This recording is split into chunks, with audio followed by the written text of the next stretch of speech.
Hello everyone, आज 25 अक्टूबर और आज के इम्पोर्टेंट करंट अफेयर्स को लेकर मैं आपके साथ हूं। तो स्टार्ट करते हैं। आज का पहला क्वेश्चन है, वाईएसआर बीमा योजना किस राज्य में प्रारंभ की गई है? तो यह आंध्र प्रदेश में प्रारंभ की गई है। आंध्र प्रदेश के मुख्यमंत्री ने ये बीमा योजना जो है वो यहाँ की बीपीएल परिवारों को प्रदान की है और इसके तहत घोषणा की है कि परिवार के सदस्य की या मृत्यु हो जाती है या वो दुर्घटना में घायल हो जाता है तो ऐसे मामले में लाभार्थियों को बीमा कवरेज प्रदान किया जाएगा। इस योजना से आंध्र प्रदेश के तकरीबन 1.41 करोड़ लोगों को फायदा पहुंचेगा और इसमें जो राज्य सरकार खर्चा करेगी वो 510 करोड़ रुपए का खर्चा करेगी। और ये बोला जा रहा है कि अगर कोई इस बीमा के लिए दावा करता है तो दावा करने के 15 दिनों के अंदर उसके खाते में बीमा राशि पहुंच जाएगी। आंध्र प्रदेश की बात की जाए तो आंध्र प्रदेश की कैपिटल जो है वो है अमरावती। आंध्र प्रदेश के जो गवर्नर हैं उनका नाम है बिश्वभूषण हरिचंदन और आंध्र प्रदेश के जो सीएम यानी कि मुख्यमंत्री हैं उनका नाम है वाईएस जगनमोहन रेड्डी। वाईएस जगनमोहन रेड्डी। अगले क्वेश्चन पे आते हैं, इंडिया स्प्रिंग बोर्ड नामक पहल किसने शुरू की है? तो इसका आंसर है इंडियन बैंक ने यह पहल शुरू की है और इस पहल को शुरू करने के लिए इंडियन बैंक की जो मदद की है वो की है हमारे आईआईटी मद्रास ने। आईआईटी मद्रास की जो इंक्यूबेशन सेल है उसके सहयोग से इस योजना के द्वारा इंडियन बैंक क्या करेगा कि जो लोग स्टार्टअप शुरू करते हैं उनको शुरुआती फंड की दिक्कत होती है तो ऐसे लोगों को इंडियन बैंक 50 करोड़ तक का ऋण उपलब्ध कराएगा। और वो ऋण किस लिए होगा कि स्टार्टअप शुरू करना है तो मशीनरी की जरूरत पड़ेगी, तो मशीनरी की खरीद के लिए 50 करोड़ तक का ये ऋण उपलब्ध कराएगा। इंडियन बैंक की बात की जाए तो इंडियन बैंक की स्थापना हुई है 15 अगस्त 1907 को। इंडियन बैंक के जो हेडक्वार्टर है वो है हेडक्वार्टर चेन्नई में, याद रखना थोड़ा हटकर है। और इंडियन बैंक के जो चेयरमैन हैं उनका नाम है पद्माजा चंदूरू। पद्माजा चंदूरू, ठीक है ना। अगले क्वेश्चन पे आते हैं, किस राज्य ने भूमि और संपत्ति से संबंधित जानकारी ऑनलाइन प्रदान करने के लिए धरणी पोर्टल लॉन्च किया है? तो ये धरणी पोर्टल लॉन्च किया है तेलंगाना। देखा होगा कि लगभग सारी राज्य सरकारें ऐसा कर रही हैं। तो तेलंगाना ने जो संपत्ति का ऑनलाइन रिकॉर्ड रखने के लिए, ऑनलाइन रजिस्ट्री कराने के लिए जो पोर्टल तैयार किया है उसी का नाम क्या है? धरणी पोर्टल। तेलंगाना की बात की जाए तो तेलंगाना की जो कैपिटल है वो है हैदराबाद। यहाँ के जो गवर्नर हैं उनका नाम है तामिली साई सौंदरराजन। और यहाँ के जो सीएम हैं उनका नाम है के चंद्रशेखर राव, यहाँ के सीएम। अगले क्वेश्चन पे आते हैं, फिर से लॉकडाउन लगाने वाला यूरोप का पहला देश कौन सा है? तो ये यूरोप का पहला देश दोबारा से लॉकडाउन बनाने वाला बन गया है हमारा आयरलैंड। आयरलैंड का ही दूसरा नाम है रिपब्लिकन ऑफ आयरलैंड। तो अगर कहीं रिपब्लिकन ऑफ आयरलैंड भी लिखा रहता है इसका मतलब है आयरलैंड। आयरलैंड क्या है कि हमारा यूरोप के उत्तर पश्चिमी भाग में एक द्वीपीय देश है और ये दुनिया का 20वां सबसे बड़ा द्वीप है अगर एरिया वाइज बात की जाए। आयरलैंड की कैपिटल की बात की जाए तो यहाँ की जो राजधानी है वो कैपिटल है डबलिन। क्या है? डबलिन। और यहाँ के जो राष्ट्रपति यानी कि प्रेसिडेंट हैं उनका नाम है माइकल डी हिगिंस। ठीक है ना। अगले क्वेश्चन पे आते हैं कि आईटीबीपी का गठन कब किया गया था? तो ये आईटीबीपी का गठन किया गया था 1962 में। इंपॉर्टेंट क्यों है कि आईटीबीपी का जो गठन किया गया था वो 24 अक्टूबर 1962 को किया गया था, इसीलिए रिसेंटली 24 अक्टूबर को इसका 59वां स्थापना दिवस मनाया गया। इसका गठन जो है वो भारत चाइना सीमा पर चीनी आक्रमण के मद्देनजर किया गया था और इसीलिए इसी उपलक्ष्य में प्रत्येक वर्ष 24 अक्टूबर को आईटीबीपी कर्मियों का जो मनोबल है उसको बढ़ाने के लिए, इनकी वीरता, इनकी उपलब्धियों को याद करने के लिए 24 अक्टूबर को स्थापना दिवस के रूप में मनाया जाता है। धीरे धीरे शुरुआत में क्या हुआ कि इंडिया चाइना बॉर्डर का क्यों बोल रहा हूं कि इसकी फुल फॉर्म है इंडो तिब्बत बॉर्डर पुलिस। लेकिन क्या है कि जो तिब्बत का हिस्सा चाइना ने कब्जा रखा है वहां पर मोस्टली ये रहता है। तो इसीलिए इंडो चाइना बॉर्डर भी बोल दिया जाता है। तो शुरुआत में जो ये इंडो तिब्बत या इंडो चाइना बॉर्डर पर रहती, लेकिन धीरे धीरे इसके काम बढ़ते रहे और ये आंतरिक भागों में भी सुरक्षा ड्यूटी करती रही, आतंकवाद रोधी कार्य करती रही, आंतरिक सुरक्षा के नक्सलाइट एरिया में भी कार्य किए। अगर कहीं भूकंप बाढ़ जैसी आपदा आती है तो उसमें भी ये सहयोग प्रदान करते हैं। ठीक है ना। इसका जो हेड क्वार्टर है वो दिल्ली में है और ये गृह मंत्रालय के अधीन काम करती है, याद रखना, रक्षा मंत्रालय के अधीन काम नहीं करती। और इसके जो डायरेक्टर जनरल हैं, हमारे जो डीजी हैं, उनका नाम है एस देसवाल। एस देसवाल। अगले क्वेश्चन पे आते हैं। आईएमएफ में कितने सदस्य हैं? तो आईएमएफ में जो सदस्य हैं अब बढ़कर हमारे हो गए हैं 190। कितने हो गए हैं? 190। अभी तक 189 सदस्य थे, 190 हो गए हैं। और ये बढ़े कैसे हैं? तो एक कंट्री है, उसका नाम है अंडोरा। अंडोरा आईएमएफ की सदस्यता ग्रहण करने वाला 190वां देश बन गया है। ठीक है ना। अंडोरा की बात की जाए तो अंडोरा क्या है? अंडोरा फ्रांस और स्पेन के बीच में बहुत छोटा सा कंट्री है। और कहां पर पड़ गया? यूरोप में, क्योंकि फ्रांस और स्पेन कहां पर है? यूरोप में। और फ्रांस और स्पेन के बीच में अगर पर्वत पूछा जाए तो प्रेनीज पर्वत पड़ता है हमारा यूरोप में। तो उसी प्रेनीज श्रृंखला पर फ्रांस और यूरोप के बीच में बचा हुआ बहुत छोटा सा देश है और इसी ने रिसेंटली 190 सदस्यता ली है, जिससे 190 सदस्य बढ़कर हो गए हमारे आईएमएफ में। ठीक है। आईएमएफ की बात की जाए तो आईएमएफ की स्थापना हुई है 1945 में। इसका जो हेडक्वार्टर है वो हेडक्वार्टर है वाशिंगटन डीसी में और इसकी जो हेड हैं उनका नाम है क्रिस्टालिना जियोर्जिया। ठीक है ना, क्रिस्टालिना जियोर्जिएवा। अगले क्वेश्चन पे आते हैं कि हाल ही में भारत ने किस देश के साथ मिलकर ई स्वास्थ्य के क्षेत्र में एक समझौता किया है? तो ये समझौता ई स्वास्थ्य के क्षेत्र में भारत ने किया है नीदरलैंड के साथ। ठीक है। नीदरलैंड की बात की जाए तो नीदरलैंड की जो कैपिटल है वो है हमारी एम्स्टर्डम। दूसरा क्या है कि नीदरलैंड में कॉन्स्टिट्यूशनल मोनार्की है, यानी कि संवैधानिक राजतंत्र है, जैसा स्पेन में है, जैसा ब्रिटेन में है। तो यहाँ के जो राजा हैं उनका नाम है विलियम एलेक्जेंडर और यहाँ के जो पीएम हैं उनका नाम है मार्क रूट। ठीक है ना। दूसरा क्या है कि नीदरलैंड का जो मैक्सिमम हिस्सा है, यानी कि इसका जो बॉर्डर है वो समुद्र तल से नीचा है। तो इसलिए क्या होता है कि समुद्र के पानी घुसने की गुंजाइश बनी रहती थी, इसलिए नीदरलैंड की अधिकांश सीमा की जो रक्षा है वो इसके किनारे किनारे दीवार खड़ी करके की गई है। तो ये भी क्वेश्चन पूछा जाता है कि कौन सा देश समुद्री जल से सुरक्षा के लिए अपने चारों ओर दीवार का निर्माण किया है? तो इसका आंसर हो जाएगा नीदरलैंड। अगले क्वेश्चन पे आते हैं। किस राज्य का राजकीय पशु हिम तेंदुआ है? तो ये हमारे हिमाचल प्रदेश का राजकीय पशु है हिम तेंदुआ। इंपॉर्टेंट क्यों है कि रिसेंटली 23 अक्टूबर को ही हिम तेंदुआ दिवस मनाया गया। पूछा जाता है कि हिम तेंदुआ दिवस कब मनाया जाता है? तो 23 अक्टूबर को। और इसी उपलक्ष्य में हिमाचल प्रदेश के चंबा में जो संयुक्त राष्ट्र विकास कार्यक्रम है, यानी कि यूनाइटेड नेशन डेवलपमेंट प्रोग्राम, इसके सहयोग से राज्य का जो वन विभाग है हमारा हिमाचल प्रदेश का और जो वन्य जीव विभाग है, इन्होंने अंतरराष्ट्रीय हिम तेंदुआ दिवस मनाया। ठीक है। तो इसलिए हमारा ये इंपॉर्टेंट है। हिमाचल प्रदेश की बात की जाए तो यहाँ की जो कैपिटल है वो है शिमला। यहाँ के गवर्नर की बात की जाए तो गवर्नर यहाँ के हैं बंडारू दत्तात्रेय और यहाँ के जो सीएम हैं उनका नाम है जयराम ठाकुर। अगले क्वेश्चन पे आते हैं कि हाल ही में नाग मिसाइल का परीक्षण कहां किया गया है? तो इसका आंसर हो गया राजस्थान।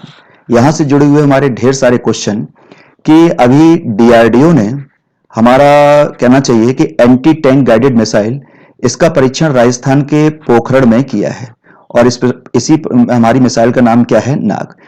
दूसरा क्या है कि बात की जाए जो हमारी एंटी टैंकिंग गाइड मिसाइल है, इसके तहत कई मिसाइल तैयार की गई हैं।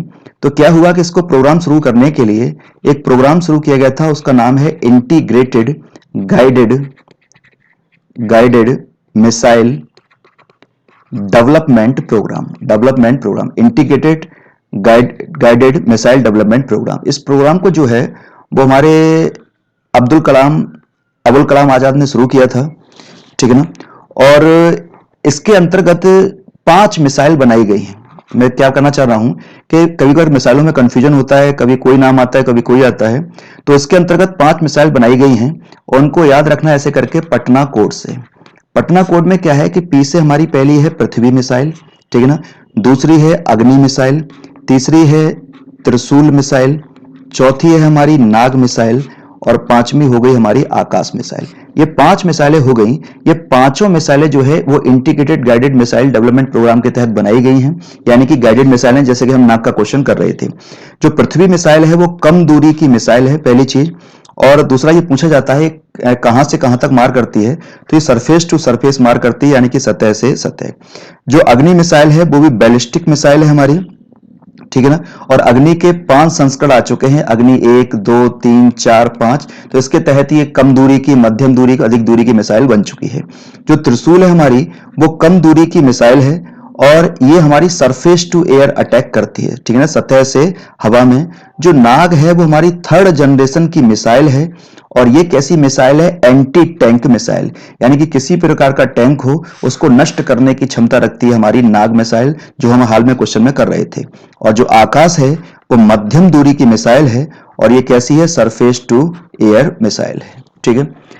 दूसरा डीआरडीओ की बात चली है, तो डीआरडीओ का जो हमारा स्थापना हुई वो 1958 में हुई। इसका हेडक्वार्टर कहां पर है, तो दिल्ली में है।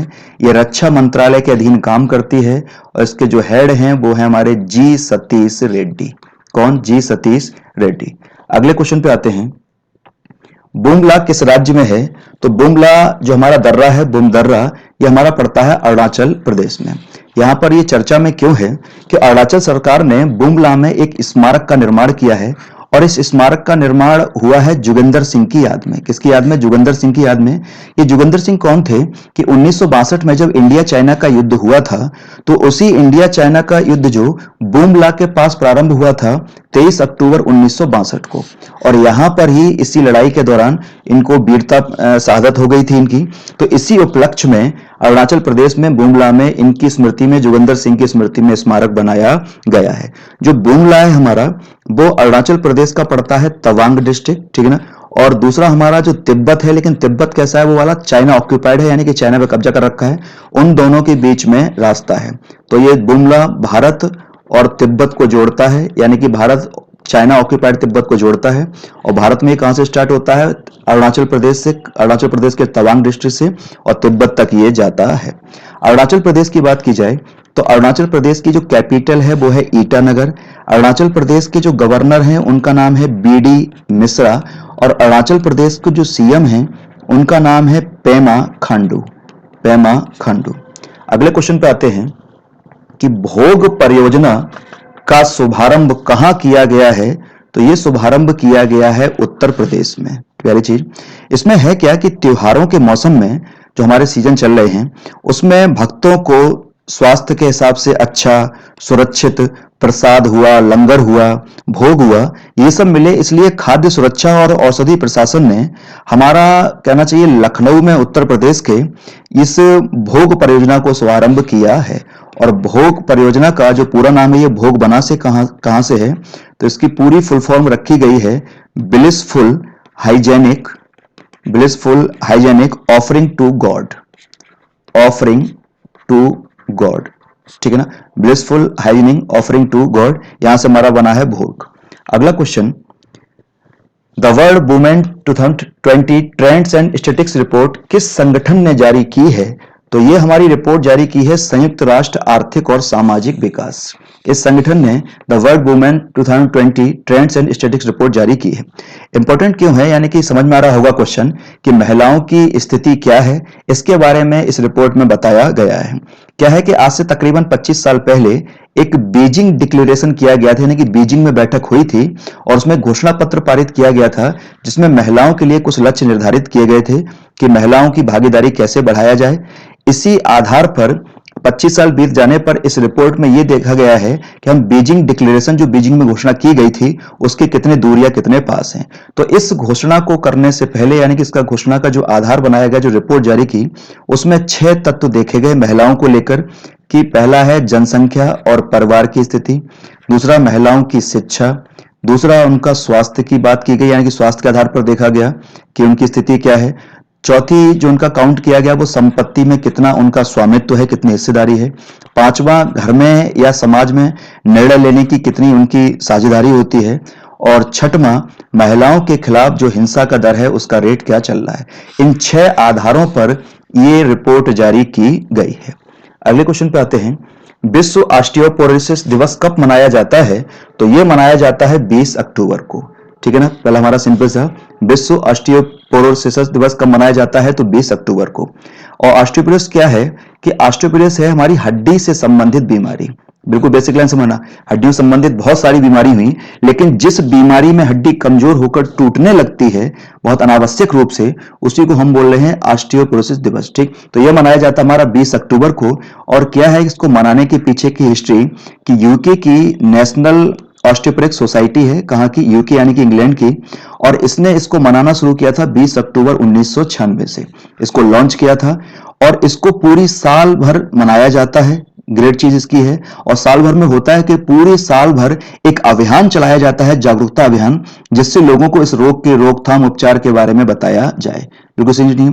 और इस बीमारी में मैंने बोला होता क्या है कि इस बीमारी में हड्डियां बहुत ज्यादा कमजोर हो जाती हैं, बहुत ज्यादा नाजुक हो जाती हैं कि जरा सी ही चोट से वो टूट जाती हैं। इसके पीछे रीजन क्या है? हम सभी जानते हैं कि हड्डियों को मजबूत करने के लिए क्या चाहिए? कैल्शियम। ठीक, लेकिन क्या है कि जो कैल्शियम हमारी बॉडी अवशोषित करे उसके लिए बॉडी में होनी चाहिए विटामिन डी। और विटामिन डी मैक्सिमम हमें कहां से मिलती है? धूप से।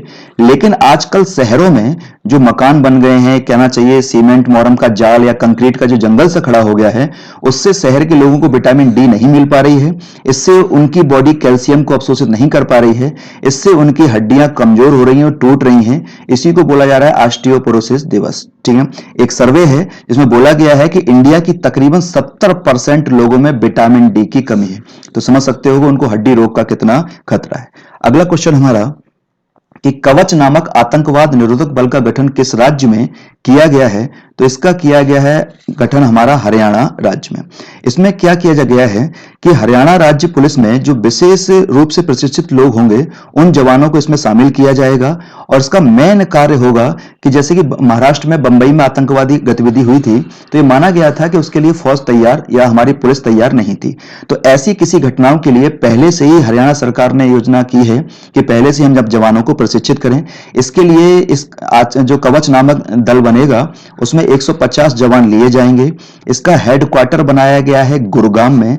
और इनकी जो ट्रेनिंग दी जाएगी वो मानेसर में दी जाएगी, जहां पर एनएसजी नेशनल सिक्योरिटी गार्ड का ट्रेनिंग कैंप है। और तकरीबन इनको 14 सप्ताह की दी जाएगी ट्रेनिंग। और इसका जो कवच नामक दल बनेगा, इसका जो मुखिया होगा वो एडीजी रैंक का होगा अधिकारी। हरियाणा की बात की जाए तो हरियाणा की कैपिटल है चंडीगढ़। हरियाणा के जो गवर्नर हैं उनका नाम है सत्यदेव नारायण आर्य। और हरियाणा के जो सीएम हैं उनका नाम है मनोहर लाल खट्टर। मनोहर लाल खट्टर। ये आज का करंट अफेयर्स का सेक्शन पूरा हुआ। उम्मीद है पसंद आया होगा। अगले सेक्शन साथ कल मिलते हैं। Till then bye.